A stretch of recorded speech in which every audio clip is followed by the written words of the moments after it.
물론 이게 하위권, 완전 하위권이고 정말 하나도 베이스가 없는 친구들이면 어느 정도 커버가 돼요. 근데 지금 여기 어머님들이 오시고 아이들이 민터를 듣고 공부를 하고 그 다음 엄매를 선택했다 자체가 나는 좀 좋은 대학을 가고 싶고 라고 이야기하는 거거든요. 그럼 뭐가 되냐면 상위권 아이들 같은 경우는 기본적으로 많이 푼다고 소리가 오지 않아요. 그래서 뭐가 되냐면 아이들이 상위권 아이들 아마 어머님들도 아시겠지만 수업을 아이들이 하고 나서 다시 보니까 알겠어. 실수했어. 저도 학교 다닐 때 그 학교 선생님들 항상 하시는데 실수 실력이야 그 얘기를 했는데 되게 얄미웠거든요. 어렸을 때 선생님들이 내가 틀리고 싶어서 틀렸나? 내가 좀 잘못 읽었는데? 막 이랬는데 잘못 읽은 것도 실력이야 라고 얘기하면 고3 때 진짜 스트레스 받거든요. 내가 잘못 읽은 건가? 잘 읽고 싶었는데 그렇게 보인 걸? 이라고 얘기를 했는데 제가 아이들 가르치면서 느낀 것 중에 하나가 여러분 어머니 뭐가 되냐면 잘못 읽게 만들어요. 그래서 가장 중요한 건 잘못 읽게 만드는 패턴을 아이들이 배우는 거예요. 이선진은 왜 잘못 읽게 이런 지문은 아이들이 잘못 읽게 돼 있어요. 왜냐하면 익숙한 패턴을 살짝만 바꾸는 거거든요. 그래서 아이들이 국어 시험 공부하면서 얘기하는 게 국어 선생님 우리 학교 선생님 되게 쪼잔해. 단어 이거 하나 바꿨어. 이거 하나 바꿨거든. 그래서 이거 뭔지 모르겠어. 그러다가 다시 답을 보니까 그러긴 한데 좀 치사해. 국어 치사하다는 얘기 되게 많이 하거든요. 국어는 치사한 게 아니에요. 국어는 정확하게 읽는 게 가장 중요하거든요. 우리나라 속담에 아다르고 어다른 거거든요. 아다르고 어다른 건 정확하게 알아야 되는데요. 아와 어의 차이는 점이 안쪽에 있느냐 바깥쪽에 있느냐의 차이죠. 그래서 국어는 잘못 봤다는 얘기를 정말 많이 해요.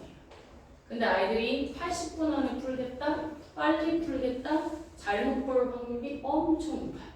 제가 올해 여기에서 가르치면서 제일 안타까웠던 질문 중에 하나가 뭐냐면 모의고사를 방학 동안에 풀어요. 방학 동안에 풀면 2차 풀이를 시키면 2차 풀이하면 한 개, 두 개밖에 안 틀려요.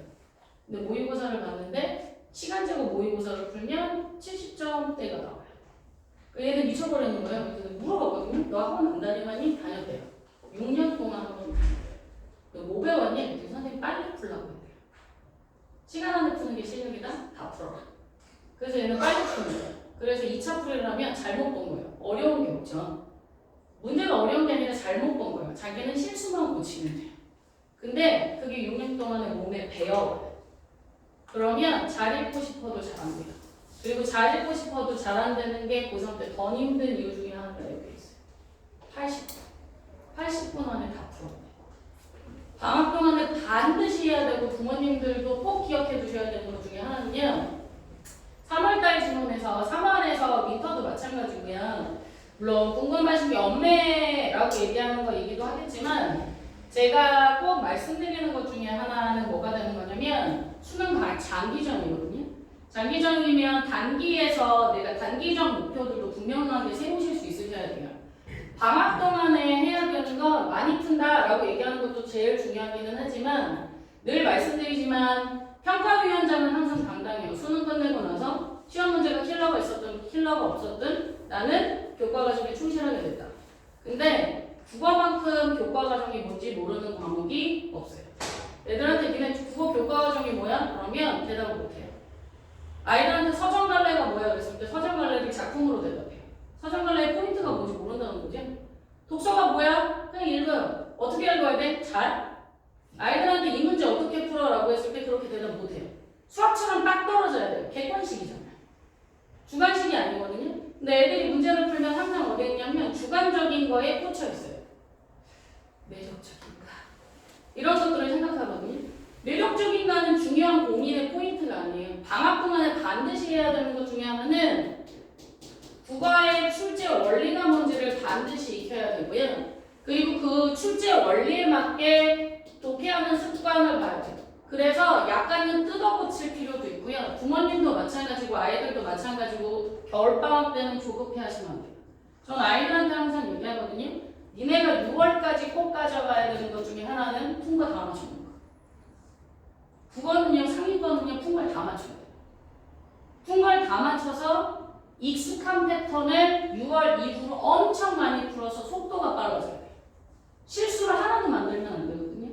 그래서 속도가 빨라져서 푼 걸 다 맞춰서 9월 달을 보완하고 그래서 수능에 뭐가 되냐면 출제 원리에 맞춰서 이번에 유형은 이런 식의 유형이 나오겠구나. 선지의 함정이 이런 식의 구성이 나오겠구나. 그러면 그때 뭐가 되냐면 독해야 되는 부분을 집중적으로 연습하거든요.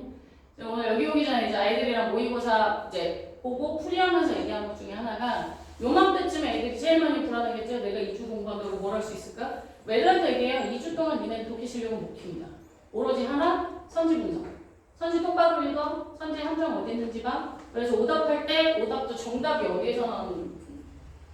애들이 잘못하는 것 중에 하나, 80분 안에 시간에 못 들어온 이유 중에 하나가 뭐냐면 글을 내신처럼 읽어요. 글을 내신처럼 읽는다는 건 뭐냐면 수능과 내신의 가장 큰 차이는요. 내신은 아는 지문을 반복해서 시험해요. 그렇기 때문에 아이들은 그 지문을 얼마큼 열심히 읽었느냐 그리고 그 여러 번 읽는 거에서 어디까지 생각을 했는지가 변별이 될 수 있고요. 거기에 외부 지문이 나왔다? 이제 응용력이 한 스푼 더해지는 거죠. 그래서 내신에서 결국에 변별, 또 외부 지문에 대한 해석 능력들이 드는 거잖아요. 근데 내신 문제를 암기반에서 풀려고 하는 애들은 내신도 1등급이 안 나와요. 왜냐면 내가 이 용어를 어떻게 돌려야 되는지 모르거든요. 문제 나오는 포인트를 정확하게 못 보고 있다는 얘기거든요. 사고 지점을 정확하게 잡아주지 않으면 그런 문제를 풀어도 답은 나가지 않아요. 공부를 많이 해도 성적이 안 나오는 애들이 있어요.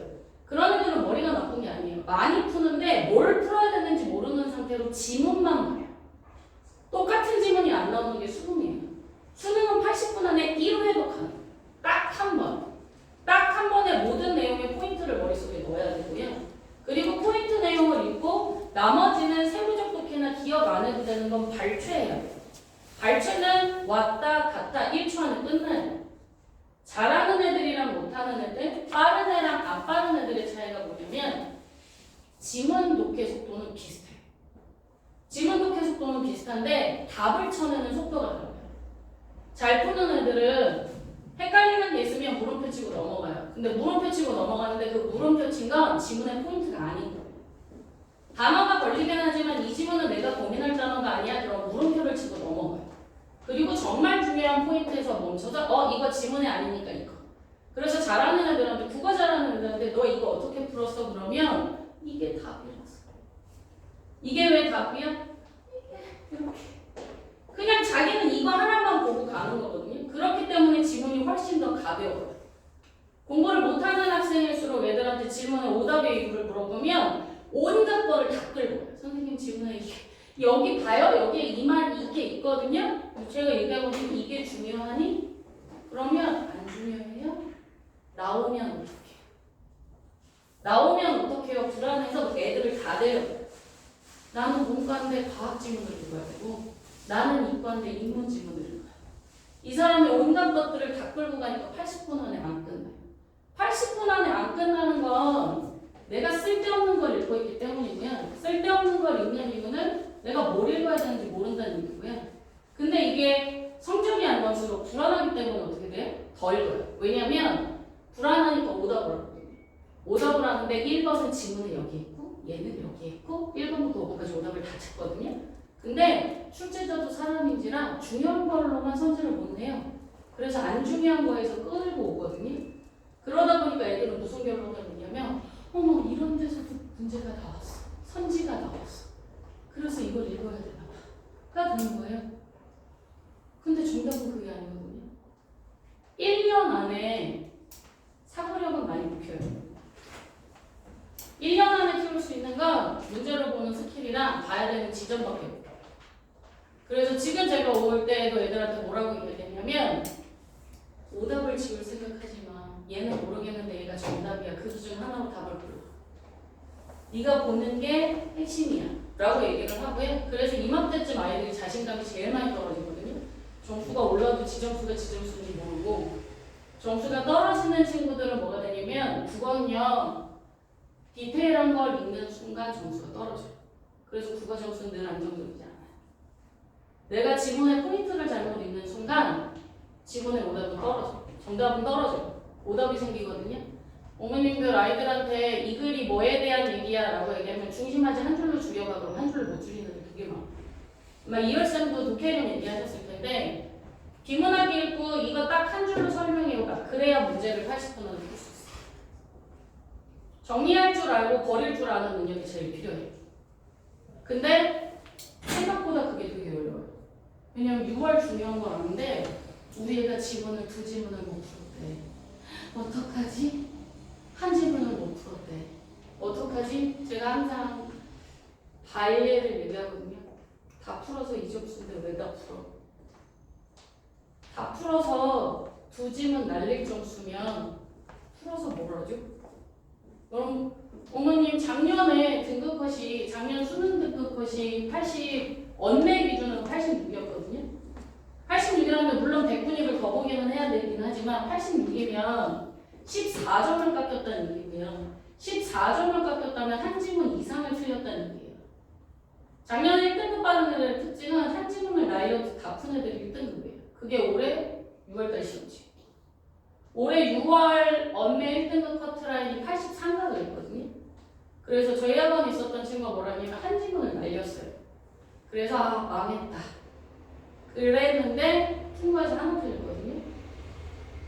네 문제를 못 풀었는데 통과해서 하나 틀리고 네 문제를 찍었는데 한 문제를 맞췄어요. 그래서 87점인가 더 나와가지고 1등급 나왔거든요. 그래서 이 친구가 그리고 난 다음에 무슨 얘기를 했냐면 선생님 이제 정답률은 된 것 같은데 이제 빨리 읽으면 될까요? 그래서 아니 그냥 넌 지금 계속 하던 걸 해. 문제가 쉬우면 넌 알아서 안에 빨리 풀게 돼.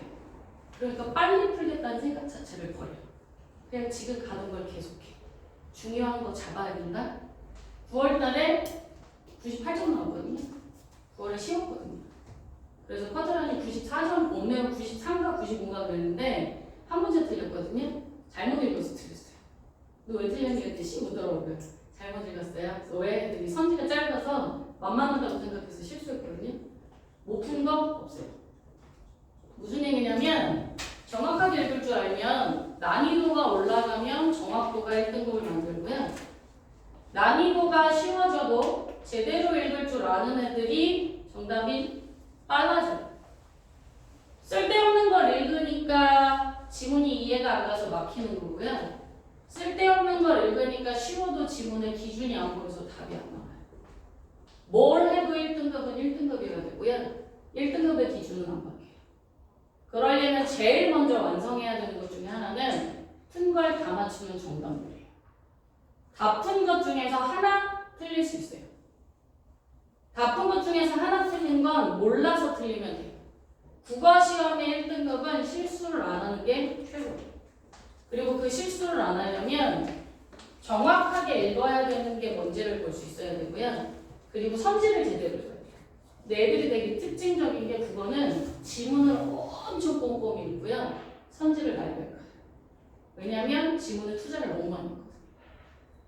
그래서 선지 실수를 많이 하니까 애들이 다시 돌아와서 오답할 때 선지를 잘못 읽었어. 주객이 전도되어 있거든요. 빨리 푸는 거 중요하지 않아요. 3월 달에 어머니 애가 2등급을 받아도 되고 3등급을 받아도 되는데 웬만한 아이면 2지문을 날리잖아. 한 지문 반 정도만 날려. 제대로 읽는다고 해. 그게 특징인 게 선생님 지금 다 풀어도 점수가 이건데 다 못 풀어서 점수가 더 떨어지면 어떡해요? 라는 걱정을 진짜 많이 하시거든요. 그럼 제가 아이들한테 해봐. 지금 제가 6월 달에 그 1등급 받았던 친구가 뭐였냐면 똑같이 얘기를 했거든요. 그래서 3월 달까지 열심히 뭐 했냐면 정확하게 읽자 해서 모의고사 민터 때 시켰을 때 이거 계속 1등급이 나왔어요. 근데 3월 모의고사를 봤거든요. 긴장되잖아요. 잘 보고 싶잖아요. 다 풀고 싶은 욕심이 갑자기 생긴 거야. 그래서 3등급을 받았어요. 3등급 받고 나와서 개간일이가 다 못 풀었어요. 내가 다 못 푼 건 상관없어. 너 푼 거 틀린 거 어떡해? 4월 달에 제발 좀 잘 맞춰봐. 푼 것만 맞춰봐. 근데 3월에 못 봤으니까 4월은 잘 보시고 똑같은 거, 똑같은 점수 나왔어. 이거 뭐라 그러냐면 있잖아. 너 다 풀어도 2점수고 어차피 2지문 날려서 2점수면 차라리 제대로 풀고 2점수 한 번만 받아올래? 제가 딱 한 번만 제대로 풀고 가. 날려도 됩니다. 어차피 지금 수능 아니니까 딱 한 번만 난료가 더 떨어질 정도도 없다? 제가 그 얘기를 했거든요. 그랬더니 얘가 진짜 그러네. 그리고 6월에 놓은 거예요. 그래, 큰 거를 맞추자. 그래서 걔가 1등급이 나온 거거든요. 그리고 난 다음부터 본인이 가야 될 길을 가는 거거든요. 한 번의 도전은 필요해요. 근데 어머님도 아시겠지만 부모님들도 아시겠지만 아이들도 마찬가지고요. 자기가 원래 풀던 패턴을 바꾸는 건 되게 어려워요. 특히나 고3이라는 부담이 있기 때문에 어려울 수 있는데요. 1등급과 2등급의 차이는요. 풀이 방법이고 삼지 실수를 안 하는 거예요. 그걸 줄이기 위해서 가장 중요한 건 정답의 기준을 반드시 잡을 수 있어야 되고요. 적어도 3월달까지, 4월달까지 부모님들도 제가 이 얘기를 아이들한테도 하지만 부모님들한테도 말씀드리는 것 중에 하나가 부모님이 못 푼 문제에 대해서 되게 아쉬워하시거든요. 못 푼 문제 당연히 아쉽죠. 근데 그건 수능장에서 못 풀었을 때 아쉬워야 돼요. 풀었는데 정답률이 떨어지는 건 그래서 실수하는 게 훨씬 아쉽거든요. 그렇기 때문에 적어도 3월 때까지의 목표는 정답률이라고 하는 걸 목표로 세워두셔야 되고요. 제가 정답률 얘기할 때 꼭 하는 것 중에 하나가 뭐냐면 지문은 제가 말씀드렸지만 1회독 하는 거. 여러 번 읽어서 맞추는 건 의미가 없어요. 그래서 독해 습관을 바꾸는 게 필요하고요. 지문을 열심히 이해하면서 갈 필요도 없어요. 이 문제, 특히 기출문제의 오답을 볼 때 기억해 두셔야 되는 건 여기에서 지문이 제일 중요한 게 이거였어. 그래서 문제의 정답이 여기에 써 있어요. 중요한 거에서 답이 나왔어가 오답이 돼야 되는데 나머지의 선지들을 다 하다 보면 지문 자체에 매몰되게 되거든요. 그러면 중심을 잃어요. 그래서 아이들이 자꾸 내용에 집착하게 되거든요. 그래서 내용이 어려워지면 아이들이 점수를 많이 떨어뜨려요. 근데 잘 기억해 보시면 아무리 시험 문제가 어려워도 1등급 아이들은 1등급이에요. 그건 무슨 얘기냐면 출제자는 과한 걸 묻지 않아요. 80분 안에 수험생이 읽을 정도를 물어봐요. 그 정도가 중심 화제고 화제에 대한 정보 선별 능력이에요. 그리고 어느 정도의 어휘는 필요합니다. 어휘가 부족하면 안 되는데 뭐 여기 오신 분들은 그게 아닐 거라고 보고요. 엄매 2주 특강 하시는 것도 약간 궁금하실 것 같아서 말씀드리면 제가 엄매하면서 느끼는 것 중에 하나는 엄매는 이과 애들이 좋아해요. 엄매를 이과 애들이 좋아하는 이유 중에 하나는 이과 애들이 제일 싫어하는 게 문학이거든요. 이과 애들이 문학을 제일 싫어하는 건 정답의 기준이 없다. 정답의 기준이 있어요. 정답의 기준이 있는데 정답의 기준을 배운 적이 없어서 그런 거거든요. 내가 항상 상담할 때마다 얘기하는 것 중에 하나가 예상감 어떻게 찾아? 본문에서요. 어떻게? 읽고요. 뭐를? 잘? 예상감이 뭔데? 슬픈 거요. 슬프다고 안 나와 있는 걸 어떻게 찾아?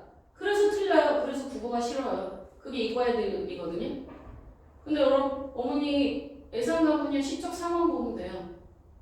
예전에 오답이 되게 많았던 게 선지의 소외감이 나왔거든요. 근데 이 작품이 연계였어요. 이 작품의 주정서가 외로움이었거든요. 근데 이 외로움을 6월달에 소외감으로 낸 거예요. 그래서 이게 틀린 거거든요. 물론 앞뒤에 맥락이 있어요. 이게 틀렸거든요. 근데 이과 애들만 맞춰왔어요.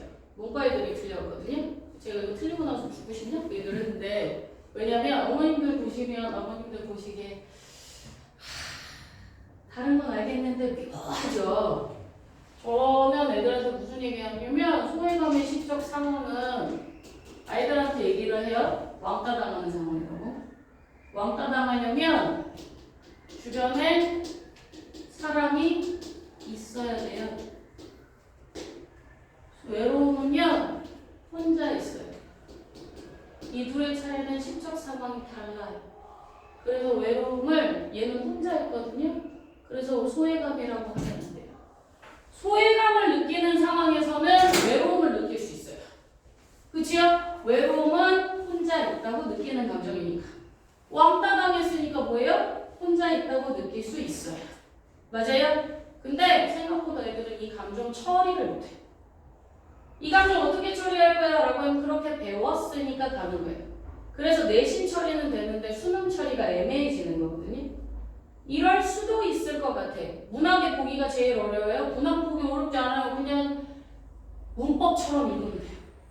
그래서 저는 수업할 때 애들이 엄매하는 애들한테 여기 엄매 얼마나 좋은 줄 알아? 문장 분석하면 답이 다 나와. 근데 엄매를 열심히 하는데도 안 나온다? 라고 얘기하면 엄매를 개념을 물어보는데 엄매는 문제 의도를 파악을 못해요. 근데 엄매의 문제 의도는요, 출제의 진짜 베이스거든요. 엄매는 개념이 분명하기 때문에요, 뭐를 안 주냐면 내가 물어보는 문제 의도를 문제에서 잘 안 줘요. 무슨 얘기냐면 예를 들어서 피동에 대해서 묻잖아요. 그럼 애들은 피동을 찾아야지 이렇게 나오거든요. 근데 여기에서 오답은요, 피동이 아니라 사동에서 나요. 근데 피동, 사동을 구분할 때는 뭐를 봐야 되냐면 주어를 찾아서 봐야 돼요. 주어가 당하는 건지 주어가 당하지 않는 건지를 봐야 되고요. 피동 표현을 보려면 피동 접사나 다른 애들을 붙이거든요. 근데 접사라고 이야기하는 단어는 나오는데 원형을 보라는 얘기는 안 돼요. 형태소 분석하라는 문제가 기출 문제 없어요. 근데 형태소를 분석해야 문법 문제를 맞춰요. 문법은 엄매는요, 기본 개념이 정말 중요한데 기본 개념을 묻는 문제는 수능에 안 나와요. 대놓고 안 물어봐요. 어근이라는 말이 나오면 형태소를 쪼개야지, 용언이라는 말을 나오면 기본형을 봐야지는 절대 문제에서 말하지 않아요. 그러면 어떤 문법 개념을 봤을 때 내가 이 문제는 뭘 보고 풀어야 돼? 라고 얘기하면 수학이랑 비슷해요. 어떤 단어를 보면 나는 뭘 가지고 풀어야 돼? 라고 얘기하는 게 되게 자연스럽게 연결돼야 돼요. 그래서 문제를 어떤 식으로 푸느냐가 되게 중요해요. 기본적으로 형태소 분석을 얼만큼 많이 하는지, 얼만큼 많이 문장 성분을 쓰는지 그게 되게 필요해요. 지금 제 수생 애들이랑 엄매하는 애들 이렇게 보면 엄매할 때 애들이 그 얘기를 해요. 작년에도 엄매를 했고 올해도 하고, 근데 제가 엄매 시작할 때 딱 얘기를 하거든요. 선생님 2달 동안 개념할 거야. 그리고 2달 동안 겁나 많이 쓰라고 할 거야. 엄매는 내신처럼 애들한테 손을 쓰라고 많이 하거든요. 그렇지 않으면 실수를 되게 많이 하고요. 자연스럽게 형태소 분석을 해요.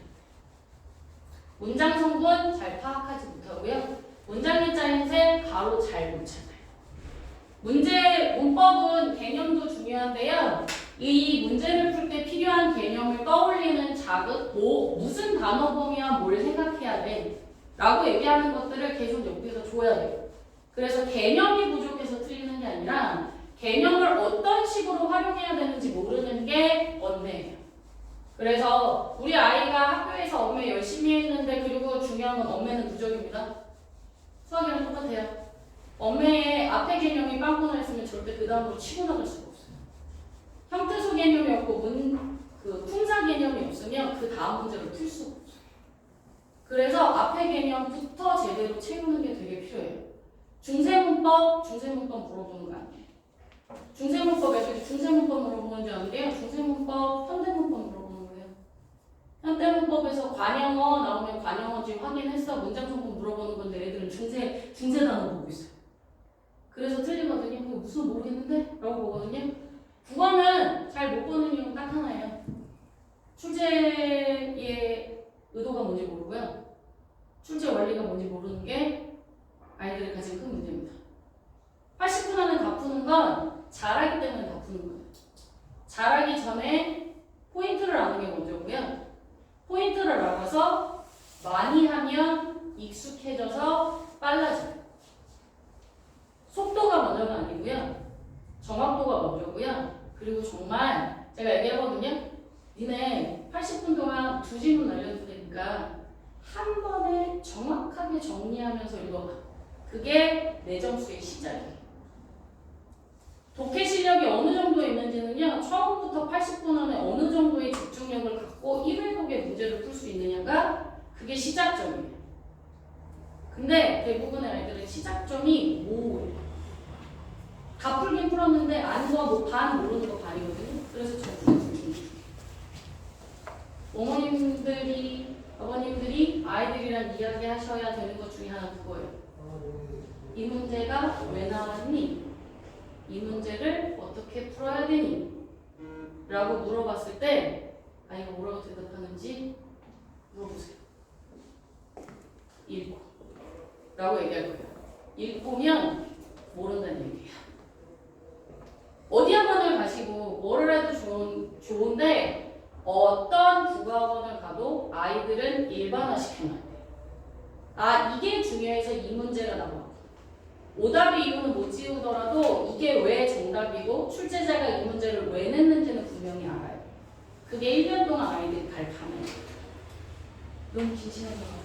네, 여기까지 하겠습니다. 궁금하신 거 있으면 개별적으로 질문 받겠습니다. 수고하셨습니다.